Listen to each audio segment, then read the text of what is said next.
मुझे याद है जब छोटा था तो ऐसी कॉमिक्स जब ऐसे लगी होती थी ना, ये ऐसे रोंगटे खड़े हो जाते थे कि भाई ये पढ़ लेता ना, मैंने मारा ध्रुव को, लगी हुई है क्योंकि उसका ऐड देखा है मैंने। और मम्मी पापा पास में है तो क्या बोलूं मैं, क्योंकि उनके सामने तो कुछ नहीं कर सकता, वो पीट देंगे वहीं बस में ही। तो चली गई बस, वो देखता रह गया मैं, कभी मिलेगा तो हम वो उस टाइम जैसे आज वीडियो गेम्स और वो सब को लेके, तो उस टाइम भी उसको गलत लोग, क्योंकि कॉमिक्स ना पढ़ने लगे थे। पर अगर मैं डीप डाउन जाके देखूं तो आज की जनरेशन को अगर मैं पढ़ा पाऊं एक चीज तो कॉमिक, क्योंकि उससे ही पढ़ने की आदत विकसित हुई। सही बात है, बिल्कुल। कॉमिक्स पढ़नी शुरू करी, फिर प्रेमचंद और ये सब, लेकिन पढ़ने के जो मूल कहानी है वो वहीं से नहीं है इसकी। ये तो बहुत सारी कहानियां हैं मेरे पास हिंदुस्तान के ऐसे ऐसे कोने में जहाँ पर हिंदी नहीं बोली जाती थी, पहाड़ों से और ऐसे रिमोट एरिया से जहाँ पर भ्रमण भी नहीं होता था। अच्छा। जब कॉमिक्स वहाँ पहुंची तो लोग यहाँ पर कॉमिक्स खरीदने आने लगे और हिंदी पढ़ने लगे। बहुत से ऐसे लोग मुझे मिलते हैं जो कहते हैं कि आप सिर्फ राज कॉमिक्स के कारण हमने हिंदी पढ़ना सीखा। अच्छा लगता है, और लोगों को कुछ अगर दे पाए मनोरंजन के नाम पे तो बहुत अच्छी बात। सर आपका क्या काम होता था उस टाइम पे 1980s में, आप क्या करते थे? देखिए मेरा काम था कि कॉमिक्स, जैसे कि मैंने बताया नागराज को शुरू में मैंने लिखा। पहली 5 कॉमिक्स थी वो परशुराम शर्मा जी ने लिखी थी। अच्छा, ठीक है। उसके बाद नागराज को फिर मैंने टेक ओवर कर लिया था। ठीक है। तो उसको लिखना और अपने जो लेखक थे वाही जी, तरुण कुमार वाही जी, उनसे लिखवाना, एडिट करना, अच्छा, आर्टिस्ट को भेजना, फिर उसके अंदर कोई करेक्शन है तो वो देखना, अच्छा, प्रिंट के लिए ओके करना बेसिकली। उसके बाद उसके बाद फिर आया नंबर भोकाल का। अच्छा, हमारे मन में एक ज्वाला आई, दिलीप कदम जी। तो एक ज्वाला आई कि हमें जो है भोकाल लिखना है, कुछ इस तरह का करेक्टर लिखना, पौराणिक हो। तो भोकाल जो है ये उस मतलब आसपास ही शुरू हुआ नागराज के बाद, कुछ टाइम बाद शुरू हुआ। और भोकाल जब मैं लिखता था मेरी स्पीड थी, एक दिन में 32 पेज की एक कॉमिक्स एक दिन में मैं पूरी लिख लेता था। क्या बात है? हाँ। अगले दिन तो मैं दूसरी शुरू कर देता था। अरे वाह, क्या बात है। तो ऐसे ही फिर जब यूनिवर्स बनने लगा राज कॉमिक्स हीरोज का, तब नंबर आया डोगा का। ये लगा कि हाँ कोई एक और सुपर हीरो आना चाहिए। यहाँ से डोगा की शुरुआत हुई। बीच में सर आई थिंक हम एक मेन कैरेक्टर मिस कर रहे हैं अभी, सुपर कमांडो ध्रुव को हम मिस नहीं कर रहे हैं। सुपर कमांडो ध्रुव क्योंकि श्री अनुपम सिन्हा जी ने बनाया था जी। इसकी भी एक अलग ही कहानी है। Please sir. हाँ जरूर। हमें लगा कि जो हमारी नज़र में एक सुपर हीरो का एक कॉन्सेप्ट है जी, वो लिखने वाला, कोई बनाने वाला एक बहुत बेहतरीन आर्टिस्ट होना चाहिए। हिंदुस्तान में कॉमिक्स बहुत थी, अमरचित कथा इतनी सारी छापी गई, इतनी सारी बनाई गई, इंद्रजाल कॉमिक्स तो घर बाहर से आई, और ऐसे थे बहादुर सुरती जी ने बनाया था करेक्टर। ठीक है। तो लेकिन परेशानी ये थी कि आर्टिस्ट बहुत बड़े बड़े थे, लेकिन सुपर हीरो कॉन्सेप्ट को कोई भी ड्रॉ नहीं कर रहा था। ठीक है। तो सुपर हीरो किस तरीके से, अगर वो उड़ने वाला है तो उड़ता है, अगर वो गन चलाने वाला है तो कैसे खड़ा होता है, वो सब चीज़ों का इधर उतना नॉलेज नहीं थी। तो मन में हमेशा रहता था। तभी चित्र भारती एक कॉमिक्स आई जिसके अंदर हमने एक करेक्टर देखा, मानस पुत्र। अच्छा। हाँ ऐसे ही तो चाहिए हमें, यही तो चाहिए, सबको यही चाहिए। तो हमने अनुपम सिन्हा जी से संपर्क किया, किसी तरीके से मिले वो हम, क्योंकि उस समय एड्रेस जानने का कोई तरीका नहीं था। तो लिंक्डइन था नहीं।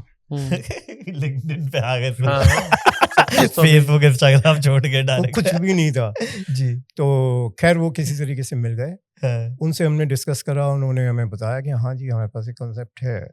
उनके पास था माइंड में, हाँ उनके माइंड में था थोड़ा सा, और बैक एंड फोर्थ बातचीत हुई कि हमें कैसा करना है, कैसा। तो वहाँ से ध्रुव की शुरुआत हुई।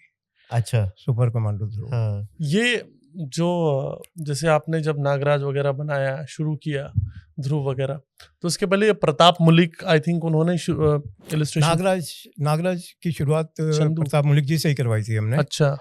तो राज कॉमिक्स में सबसे पहला जो करेक्टर बना था या कोई भी कॉमिक्स बना था वो मुलिक जी ने ही बनाया था, वो नागराज था। पुणे में थे वो, हाँ। वो भी एक स्ट्रगल था, क्योंकि पहले तो जी। फोन्स भी नहीं होते थे। वही ये कि ये अब- लोग कहाँ थे हाँ, कॉमिक्स के पहले। तो लैंडलाइन भी हमारे घर से जो है 100 मीटर दूर बिल्कुल। किसी उसकी दुकान पे होता था, राशन वाले की दुकान पे। हम्म, तो वहाँ जाके फिर वो ISD STD वगैरह मिलाया करते थे, फिर वहाँ से वो भाग के आता था, बताता था आपके अरे। लग गया। अरे अरे अरे। तो ये सब सिस्टम था उस समय।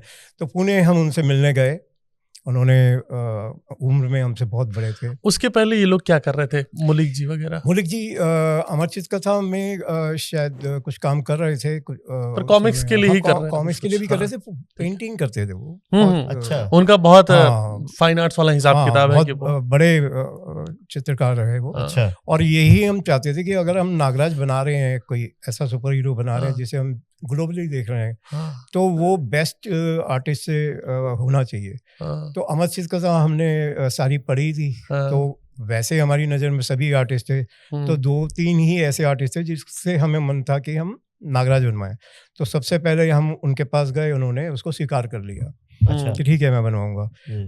और अगर हम सीरियस बात कर रहे हैं, तब ये भी बता दूं कि उस समय दिक्कत ये थी, उन्होंने कहा नागराज कैसा होगा वो आप मुझे बता दीजिए।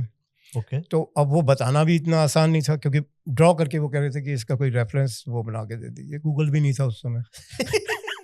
बट नागराज सर डिसाइडेड था, मतलब कि नागराज एक character डिसाइडेड, है। वो करेक्टर, मैंने नागराज के जो बॉडी के चकत्ते हैं ना, वो सब हमने चेंज होते हुए वो देखे सब हैं। हाँ। हमने दिल्ली में हाँ। दिल्ली में एक आर्टिस्ट थे जगदीश पंकज जी, जी। हाँ, उनके पास खड़े होके उनसे वो सब ड्रॉ करवाया कि ये चीजें होनी चाहिए, स्केल्स होने चाहिए, हाँ, और नागराज से सिमिलरिटी वाले कुछ होना चाहिए, तो हेयर स्टाइल ऐसा होना चाहिए कि हाँ। उसमें नागराज का फन दिखाई दे। तो ये सारी डिटेल्स जो थी, तभी उसका जो नागराज का पहला कवर जो आया था बनके, वो जगदीश पंकज जी ने बनाया था। अच्छा। अच्छा। ये हमने बचपन में नहाते थे तो शैम्पू से ये कर लेते थे, इतने में तो नागराज बन गए, पर सांप को देख के फट रही है। ये तो यार सच में गया हुआ है नागराज के टाइप पे, हाँ, सबने गया हुआ है। नहीं, जैसे कुंडल आपने वुंडल पहनने लगे। नागराज के बारे में बताया, हम्म, तो ये हमारे सामने भी चैलेंज था हाँ, कि जब ये हम नागराज को बना रहे हैं एक सुपर हीरो, उसके हाथ से नाग निकलेंगे, और उस समय के पेरेंट्स भी बहुत ज़्यादा बोलते थे कि क्या देना है बच्चे को पढ़ने को, क्या नहीं, और इट्सेल्फ बच्चा क्या सोचेगा उसको देख के कि कहीं डर ही ना जाए। तो ये चैलेंज था। तो हमें उसका कुछ ना कुछ इस तरीके से प्रेजेंटेशन करनी थी कि वो बच्चों को फ्रेंडली लगे, राइट, कि उसे देख के वो डरे ना। पर उस हिसाब जो स्टार्टिंग का नागराज था, मैंने देखा कि वो बहुत लड़कियां बहुत मिली उसको, नागराज को अलग अलग जगह पे नहीं। जा रहा है। खूब सुंदर सुंदर लड़कियां उसके पास रहती थी, जेनी, फ्लोरिडा। आप समझे नहीं, हाँ, जीवन में सुंदरता जिन चीजों से है, फूलों से है, नारियों से है, तो वो सब चीजें आसपास होनी चाहिए, और खास तौर से विजुअल मीडिया में। हाँ, तो ये कॉन्सेप्ट एक्चुअली ऐसा नहीं था कि नागराज ने डिमांड की थी। हम खुद जेम्स बॉन्ड की फिल्मों के दीवाने थे। अच्छा। तो वो जहाँ भी जाता था, हाँ, जिस भी मूवी में जिस देश में जाता था, तो कोई ना कोई लड़की ओवरकोट, स्टार्टिंग का जो नागराज था ओवरकोट पहनता था। और मुझे बाद में बड़ा डिसअपॉइंट हुआ एक चीज जान के कि नागराज नंगा रहता है। क्या बात कर रहे हो? हाँ, वो कपड़े नहीं पहनता, वो जो है ना टेक्सचर, मुझे लगा यार ये नंगा क्यों रहता है यार, मतलब मुझे लगा कि कपड़ा पहना हो इसको, लेकिन वो टेक्सचर है उसकी बॉडी का, खाली वो बेल्ट, चड्डी और जूता पहनता है ना सर, यही है ना। और वो पूरी बॉडी का उसका वो ग्रीन कलर का जो। तो गाइस, ऐसी छोटी छोटी क्लिप्स में पैक आपको बड़ा एंटरटेनमेंट चाहिए, so don't forget to like, share and subscribe to काफी वाइल्ड लाइफ शो क्लिप्स।